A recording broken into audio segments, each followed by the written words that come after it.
नमस्कार साथियों, आज हम जैन धर्म के प्रसार के बारे में अध्ययन करेंगे। जैन धर्म का प्रसार किस प्रकार किया गया उसके बारे में हम अध्ययन करेंगे। पहले 2 वीडियो में हमने जैन धर्म के सामान्य परिचय महावीर स्वामी के बारे में और दूसरे वीडियो के अंदर हमने जैन धर्म के सिद्धांतों के बारे में अध्ययन किया। आज हम अध्ययन करने वाले जैन धर्म के प्रसार, जैन धर्म के अंदर प्रसार किस प्रकार हुआ, जैन धर्म का भारतवर्ष में प्रसार किन किन क्षेत्रों में हुआ और जैन संघ के बारे में अध्ययन करेंगे। सबसे पहले महावीर स्वामी ने सारनाथ के अंदर प्रथम उपदेश दिया, ग्रामीणों को उपदेश दिया। उसके बाद महावीर स्वामी 30 वर्ष धर्म प्रसार के लिए चलते फिरते घूमते रहे। इसके सारनाथ के बाद कोसर, मगध, मिथिला, संपा, पावा अनेक क्षेत्रों में भ्रमण करके जैन धर्म का प्रसार महावीर स्वामी ने किया। जब महावीर स्वामी पावा पहुंचे उस समय उन्हें 11 ब्राह्मणों का यज्ञ करते हुए उनसे मिले। उसके बाद में महावीर स्वामी और उन 11 ब्राह्मणों के बीच में शस्त्रास्त्र के बीच में युद्ध हुआ।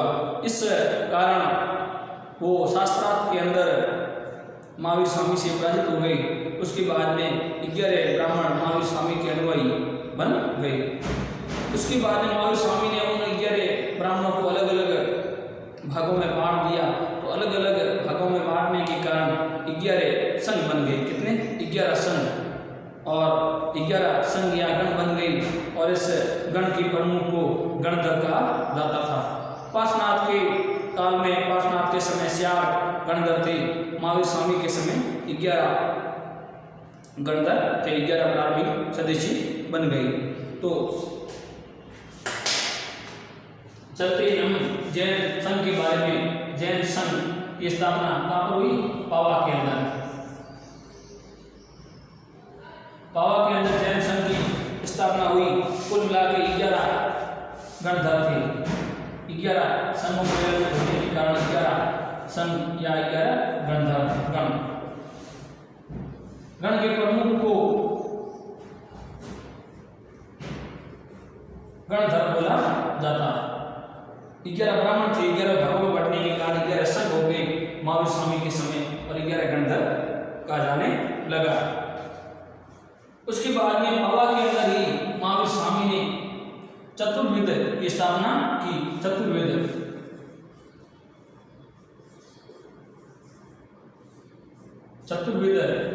के अंदर भिक्षु, भिक्षुणी,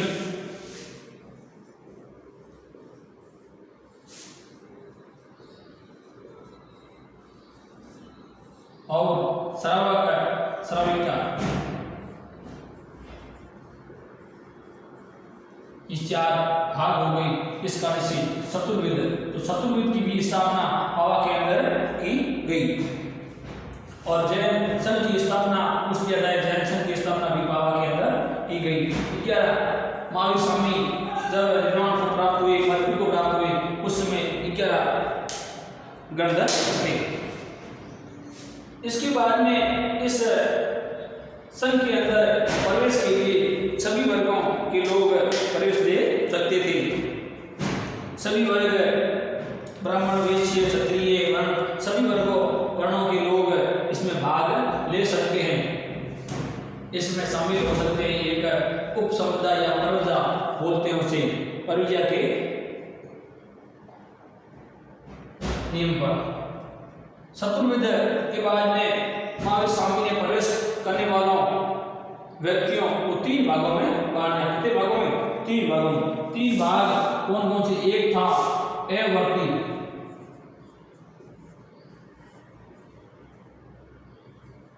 था अवर्ती, दूसरा था अणुवर्ती,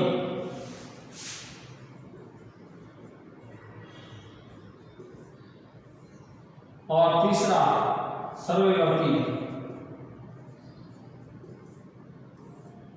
प्रवेश वाले व्यक्तियों को 3 भागों में बांट दिया। अवर्ती जो लोग थे, जो कार्यों में लिप्त थे, चोरी झगड़ा करते थे, ये लोग जैन संघ में प्रवेश या इनको प्रवेश नहीं मिलता था। अवर्ती वाले जितने भी लोग थे उन्हें जैन संघ के अंदर प्रवेश नहीं दिया जाता था। कारण ये था ये लोग अनैतिक कार्यों में लिप्त थे। दूसरा है अनुवर्ती। अनुवर्ती के अंदर पहले गृहस्थ जीवन बिताने के बाद में संन्यास ग्रहण करने वाले जो व्यक्ति थे वो जैन संघ में प्रवेश पा सकते थे। ये थे श्रावक व श्राविका। पहले गृहस्थ जीवन बिताने के बाद में ये संन्यास ग्रहण करते थे और जैन संघ में प्रवेश लेते थे। तीसरा है श्रीमती। ये जन्म से या शुरुआत से भी सन्यासी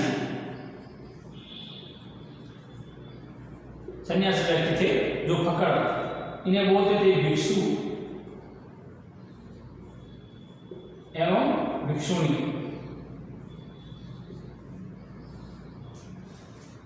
तीन प्रकार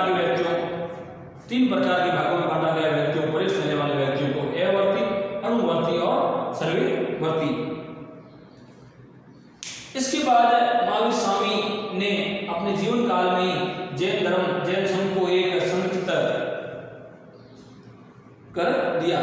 प्रारंभिक संगठनकर्ताओं के अंदर ब्राह्मण वर्गों का महत्वपूर्ण योगदान रहा। तो अपने जीवन काल के अंदर जैन संघ को एक सुसंस्कृत नियम बना दिए। इसके बावजूद भी जैन संघ के अंदर विभाजन हो गया। कितने? 2 विभाजन मुख्य रूप से हुई। प्रथम विभाजन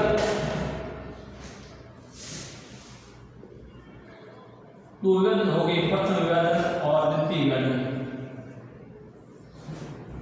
प्रथम विभाजन महावीर स्वामी और उसके शिष्य, प्रथम शिष्य थे जमाली। कौन थे? जमाली।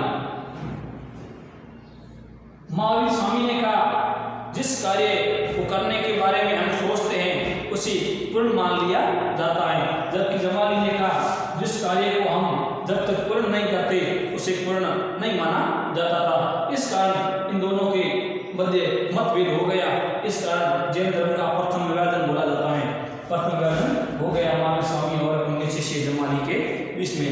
महावीर स्वामी ने कहा जिस कार्य करने के बारे में हम सोचते हैं उसे पूर्ण मान लिया जाता है, लेकिन जमाली ने कहा जिस कार्य को पूर्ण नहीं किया जाता तब उसे पूर्ण मान नहीं लिया जाता था। ये प्रथम विभाजन हो गया। दूसरा विभाजन एक और हुआ था। दूसरा विभाजन महावीर स्वामी व उनके शिष्य तीर्थगुप्त के बीच में।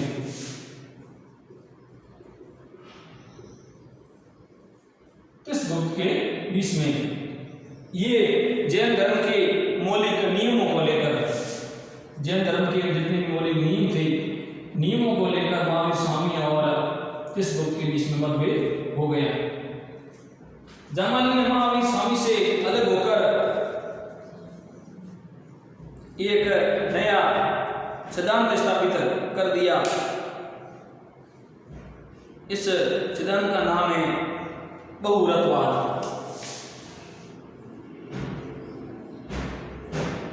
बहुव्रतवादी नया सिद्धांत, ये बहुव्रतवाद सिद्धांत जमाली का है।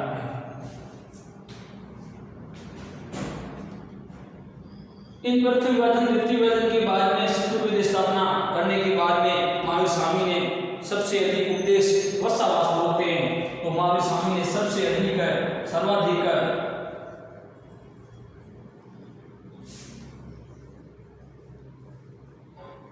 सर्वाधिक वर्षावास वैशाली के अंदर बताए। सबसे अधिक समय महावीर स्वामी ने उपदेश वैशाली के अंदर लिया। सबसे अधिक वर्षावास बोला जाए या प्रसार किया, सबसे अधिक किया था वैशाली के अंदर। इसके बाद में महावीर स्वामी की मृत्यु हो जाती है। उस समय महावीर स्वामी की मृत्यु के समय 11 गंधर थे, 11 सन थे। 11 सनों में से सिर्फ 2 गंधर शेष बचते हैं या 2 गंधर जीवित बचते हैं। कितने? 11 में से 2। कौन कौन से? एक था सुधर्मन,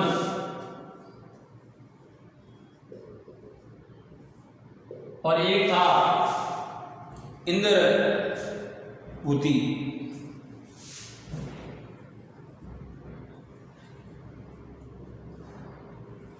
ये दो ही गंधर्व महावीर स्वामी जब निर्वाण को प्राप्त हुए उसमें दो ही जीवित बचे थे, 11 में से 2 जीवित बचे।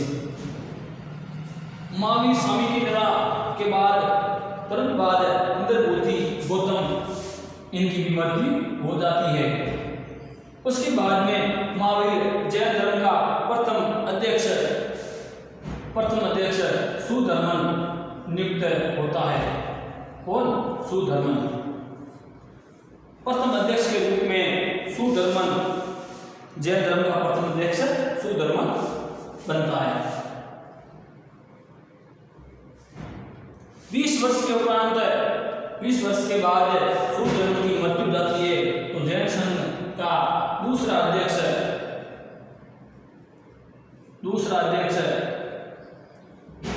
जम्बू बनता है। और जम्बू, दूसरा अध्यक्ष जम्बू। कुछ समय पश्चात जम्बू की भी मृत्यु हो जाती है। जब जम्बू की मृत्यु हो जाती है उस समय घनानंद के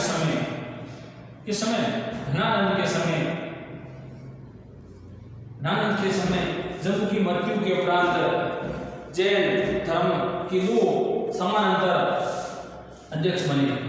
कितने? 2। एक को बना भद्रबाहु, एक कौन? भद्रबाहु, दूसरा संभूति।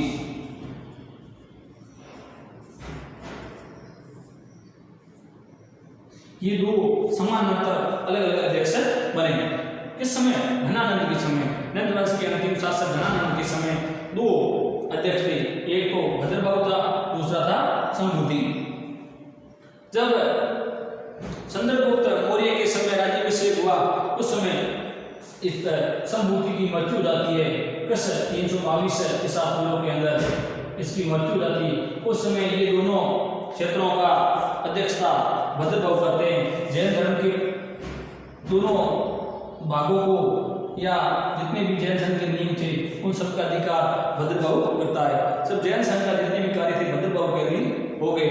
जब चंद्रगुप्त मौर्य के काल में मगध में भीषण 12 वर्ष तक अकाल पड़ा उस समय भद्रबाहु चंद्रगुप्त मौर्य के साथ दक्षिणी भारत को प्रस्थान करते तो पीछे अपना अध्यक्ष के रूप में स्थूलभद्र को नियुक्त किया।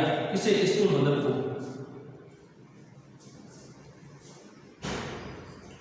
स्थूलभद्र को अध्यक्ष नियुक्त करने के उपरांत भद्रबाहु चंद्रगुप्त मौर्य के साथ में दक्षिणी भारत के अंदर कर्नाटक के अंदर बेलगोला में तपस्या शुरू कर देते अपने 12,000 शिष्यों के साथ। चंद्रगुप्त मौर्य और अलग 12,000 शिष्य के साथ में उत्तरी भारत से दक्षिणी भारत की ओर प्रस्थान करते। वहां पर कर्नाटक के अंदर श्रवण बेलगोला नामक स्थान पर 12 वर्ष तक कठोर तपस्या करते हैं। पीछे स्थूलभद्र अध्यक्ष था तो इसने एक उज्जैन के अंदर एक जैन धर्म की सभा आयोजित की। उसके अंदर उन्होंने कहा कि शरीर ढकने के लिए लंगोट या अलग वस्त्र से अनुमति दी जाती है। उसने वस्त्र की अनुमति दे दी, लंगोट की अनुमति दे दी। इस कारण उत्तरी भारत में जितने भी जैन धर्म के अनुयायी थे वो श्वेतांबर बन गए। कैसे? श्वेतांबर। इनके पक्ष में थे पार्श्वनाथ, महावीर स्वामी दिगंबर पक्ष में थे लेकिन श्वेतांबर के रूप में पार्श्वनाथ थे। तो ये पार्श्वनाथ के अनुयायी बन गई और उत्तरी भारत के जितने भी जैन धर्म के अनुयायी थे। इसने स्थूलभद्र ने अनुमति दे दी वस्त्रों की और नग्न अवस्था में नहीं रहते थे। ये लंगोट या अलग वस्त्र, अलग शरीर को रखने के लिए वस्त्र अनुमति दे दी। जब भद्रबाहु की मृत्यु जाती है उसके बाद उसके अनुयायी जब उत्तरी भारत में या पाटलिपुत्र आते हैं तब इनके बीच में दोनों के बीच में मतभेद होते थे। ये दक्षिणी भारत में भद्रबाहु के सांझी जितने भी थे ये नग्न अवस्था में थी। इसे क्या बोला जाता था? दिगंबर। ये दिगंबर थे, ये श्वेतांबर थे। इस कारण जब ये अनुयायी उत्तरी भारत के आए तो उन्होंने देखा कि जैन धर्म के मतभेद हो गया। प्रथम जैन समिति के अंदर इनकी औपचारिक घोषणा हो गई। जैन धर्म 2 भागों में विभाजित हो गए, एक दिगंबर एक और श्वेतांबर। श्वेतांबर थे स्थूलभद्र के नुई थे और भद्रबाहु के नुई जितने भी थे ये दिगंबर बन गए। इस कारण उत्तरी भारत के जितने भी रहने वाले थे वे श्वेतांबर थे और दक्षिणी भारत के अंदर जैन नुई थे वो दिगंबर निगन अवस्था में थे।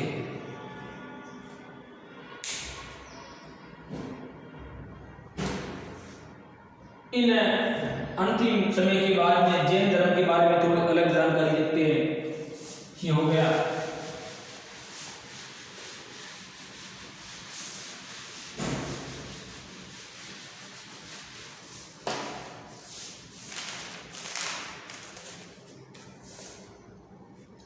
जैन धर्म की प्रथम अभिलेख की साक्ष्य हाथी गुफा अभिलेख से मिलती है। इससे जैन धर्म की प्रथम अभिलेख की साक्ष्य के बारे में पूछा जाए तो कलिंग नरेश खारवेल का हाथी गुफा अभिलेख के अंदर जैन धर्म की संपूर्ण जानकारी मिलती है। ये एक जानकारी जैन धर्म की प्रथम अभिलेख की साक्ष्य के रूप में हाथी गुफा अभिलेख। दूसरी 977 ईस्वी में दक्षिण में गंग शासक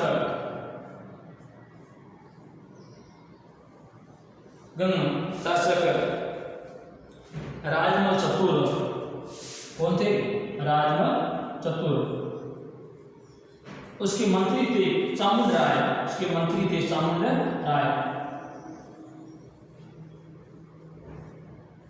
चामुंड राय ने बाहुबली जी की मूर्ति स्थापित करवाई। 967 ईस्वी में चित्रपट ऊंची, कितनी चित्रपट ऊंची बाहुबली जी की मूर्ति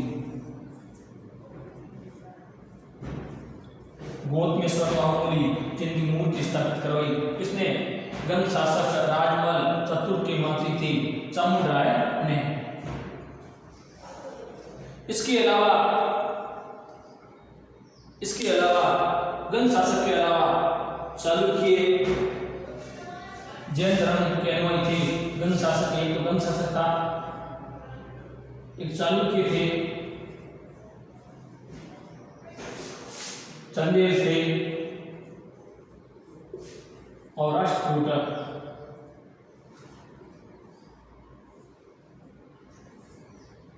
इन शासकों ने जैन धर्म को संरक्षण प्रदान किया कि जैन धर्म के अनुयायी थे गंग शासक, चालुक्य, चंदेल और राष्ट्रकूट। और इसके साथ साथ लिस्वी वंश जितने भी लिस्वियों महावीर स्वामी सबसे अधिक वैशाली में रहे और लिस्वी वैशाली के अंदर लिस्वियों का वंश था। लिस्वी वंश थे, लिस्वी वंश का राजधर्म जैन धर्म था। लिस्वी वंश जितने भी राजधर्म था उनका जैन धर्म था।